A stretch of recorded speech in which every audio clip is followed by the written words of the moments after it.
Assalamualaikum warahmatullahi wabarakatuh. Kami dari kelompok 9 yang beranggotakan yang pertama Hidayanti, yang kedua Dede Sekar Arum akan membahas materi mengenai pemeriksaan audit di lembaga keuangan syariah. Adapun materi pembahasan yang akan kami bahas, yang pertama adalah konsep dasar pemeriksaan syariah, yang kedua pemeriksaan di bank syariah, ketiga prinsip, prosedur dan persyaratan pemeriksaan bank syariah, dan terakhir kertas kerja pemeriksaan. Bahasan materi yang pertama adalah konsep dasar pemeriksaan syariah. Yang pertama, definisi dan prinsip pemeriksaan syariah. Pemeriksaan syariah adalah pemeriksaan atas kesesuaian atau kepatuhan suatu lembaga keuangan dalam seluruh aktivitasnya dengan syariah Islam. Pada prinsipnya, Dewan Pengawas Syariah harus melengkapi dan membuka akses seluruh catatan, transaksi, dan informasi dari semua sumber termasuk nasihat profesional dan karyawan lembaga keuangan Islam. Yang kedua, dasar dan tujuan pemeriksaan syariah. Pemeriksaan dan pengawasan dalam pandangan Islam dilakukan untuk meluruskan yang tidak lurus. Tujuan utamanya adalah mengusahakan agar yang direncanakan menjadi kenyataan. Dasar dan tujuan pemeriksaan syariah yang dilakukan oleh lembaga keuangan syariah tidak bertentangan dengan ketentuan syariah. Oleh karena itu, pencapaian tujuan ini membutuhkan kesesuaian seluruh kegiatan perusahaan dengan prinsip syariah. Yang ketiga, prosedur pemeriksaan syariah. Pemeriksaan syariah dilaksanakan sesuai dengan tahapan sebagai berikut. Yang pertama, prosedur atau tahapan perencanaan pemeriksaan, dan yang kedua, melaksanakan prosedur, menyiapkan dan mereview kertas kerja pemeriksaan. Bahasan materi yang kedua yaitu pemeriksaan di bank syariah. Yang pertama, makna pemeriksaan bank syariah. Pemeriksaan terhadap bank dimaksudkan untuk memperoleh gambaran menyeluruh mengenai kondisi bank, termasuk risiko yang mungkin akan mempengaruhi bank. Pemeriksaan tersebut merupakan bagian dari pemeriksaan terhadap bank.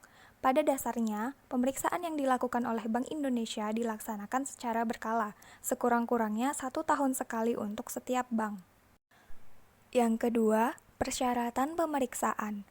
Peraturan Bank Indonesia Nomor 2/6/PBI/2000 yang ditetapkan pada tanggal 21 Februari tahun 2000 tentang persyaratan dan tata cara pemeriksaan. Pasal 31 menjelaskan Bank Indonesia melakukan pemeriksaan terhadap bank baik secara berkala maupun setiap waktu apabila diperlukan.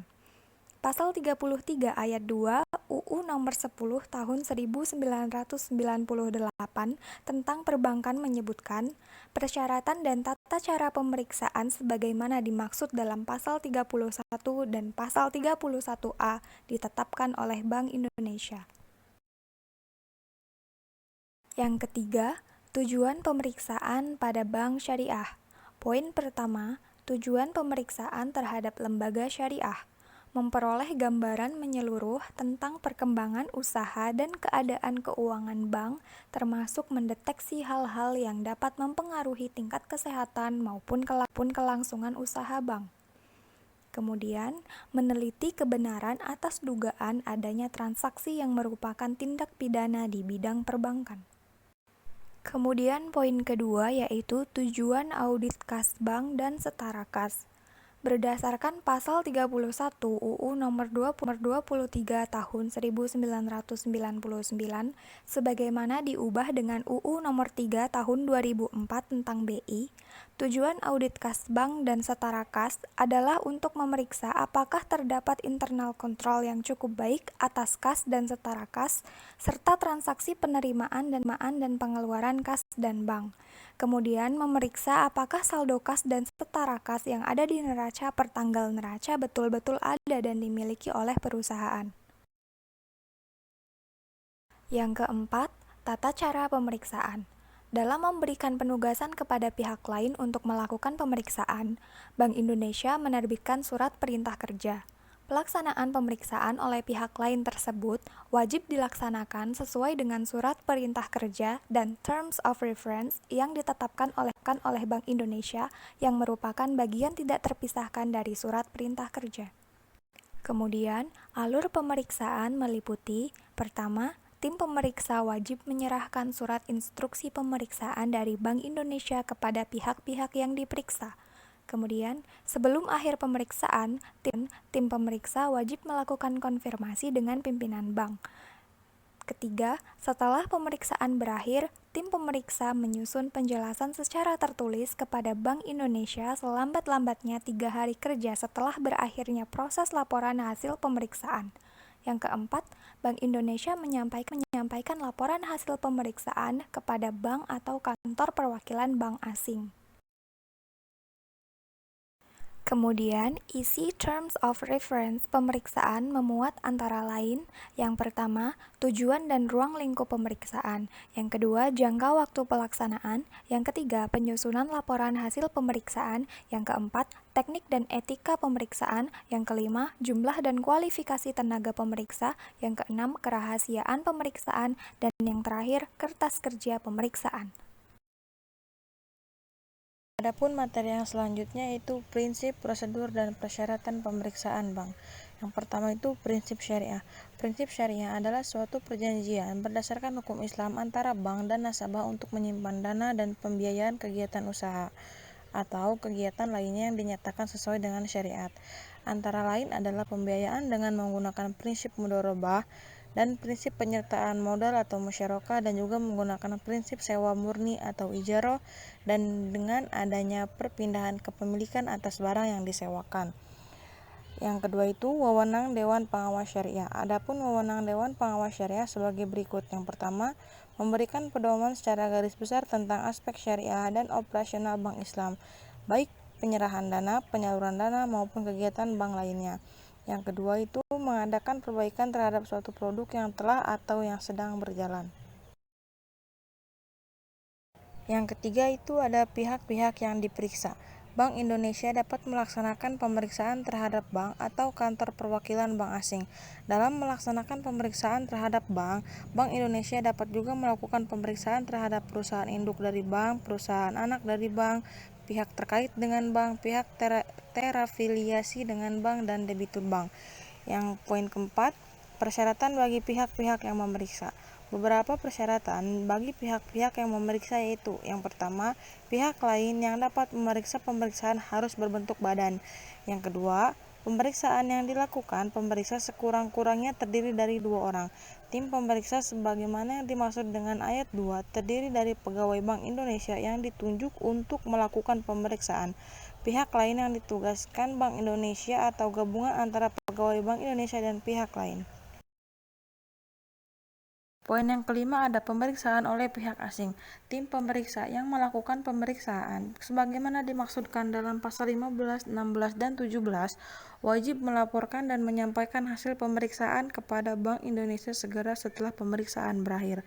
Kantor cabang bank asing dan bank yang sebagian sahamnya juga dimiliki bank asing sebagaimana pasal 1 wajib secepatnya menyampaikan hasil pemeriksaannya. Yang keenam ada komunikasi antar kantor akuntan publik, Dewan Pengawas Syariah, dan Bank Indonesia. Yang pertama, akuntan publik dapat memperoleh informasi dari Bank Indonesia perihal bank yang akan diaudit. Yang kedua, bank memberikan akses kepada Bank Indonesia. Yang ketiga, bank memberikan kesempatan kepada akuntan publik untuk bertugas. Yang keempat, sebelum menerbitkan laporan audit, ada baiknya akuntan publik meminta saran terlebih dahulu kepada Dewan Pengawas Syariah. Yang kelima, ketika akuntan publik menemukan kejanggalan, maka wajib melaporkannya kepada Bank Indonesia selambat-lambatnya 7 hari kerja setelah ditemukannya kejanggalan tersebut. Yang ketujuh ada sanksi dan penegakannya terhadap bank syariah. Adapun sanksi yang diberikan kepada akuntan publik, namanya akan dihapus dari daftar nama akuntan publik di Bank Indonesia jika diketahui tidak memberitahukan temuan pelanggaran, tidak menyampaikan tembusan, dan tidak memenuhi ketentuan rahasia bank. Dan untuk sanksi kantor akuntan publik namanya akan dihapus jika terdapat 2 anggotanya melanggar atau dikenakan sanksi dan dihapuskan dari daftar nama kantor akuntan publik di Bank Indonesia.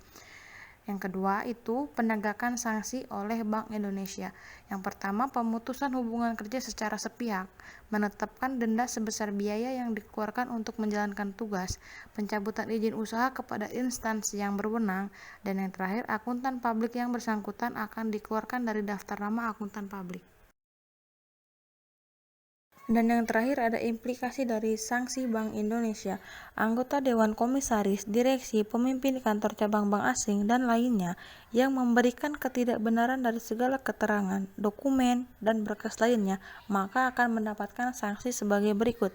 Yang pertama, pemberhentian dan akan langsung dilakukan pergantian sementara sampai rapat umum pemegang saham untuk melakukan pergantian secara resmi. Yang kedua, mencantumkan nama tersebut dalam daftar nama tercela di bidang perbankan. Yang ketiga, melakukan pencabutan atas izin usaha kepada pihak yang berwenang. Dan yang terakhir, pihak lain yang oleh Bank Indonesia dinilai tidak melaksanakan tugasnya sesuai dengan surat perintah kerja dan term of reference akan diberikan peringatan tertulis oleh Bank Indonesia. Baiklah, pembahasan yang terakhir yaitu kertas kerja pemeriksaan. Yang pertama, makna surat kerja pemeriksaan. Kertas kerja pemeriksaan adalah semua berkas yang dikumpulkan oleh auditor yang menjalankan pemeriksaan yang berasal dari pihak klien, pihak ketiga, dan analisis yang dibuat auditor. Yang kedua itu tujuan dan kriteria pembuatan kertas kerja pemeriksaan. Adapun 4 tujuan penting pembuatan kertas kerja itu untuk mendukung pendapat auditor atas laporan auditan, menguatkan simpulan-simpulan, mengoordinasi dan mengorganisasi semua tahap audit, dan memberikan pedoman. Yang terakhir itu ada kriteria kertas kerja pemeriksaan yang baik, yaitu harus mempunyai tujuan, tidak menulis kembali kertas kerja, harus menjelaskan prosedur menggunakan audit trademark, harus memiliki paraf penyusun, dan kertas kerja harus rapi, jelas, bersih, dan menggunakan bahasa yang baik. Baiklah teman-teman, telah sampai di penghujung presentasi, maka saya akan bacakan kesimpulan. Pemeriksaan syariah adalah pemeriksaan atas kesesuaian atau kepatuhan suatu lembaga keuangan dalam seluruh aktivitasnya dengan syariah Islam. Tujuan utamanya adalah mengusahakan agar yang direncanakan menjadi kenyataan. Dasar dan tujuan pemeriksaan syariah yang dilakukan oleh lembaga keuangan syariah tidak bertentangan dengan ketentuan syariah. Pemeriksaan terhadap bank dimaksudkan untuk memperoleh gambaran menyeluruh mengenai kondisi bank, termasuk risiko yang mungkin akan mempengaruhi bank. Prinsip syariah adalah suatu perjanjian berdasarkan hukum Islam antara bank dan nasabah untuk menyimpan dana dan pembiayaan kegiatan usaha atau kegiatan lainnya yang dinyatakan dengan sesuai syariat.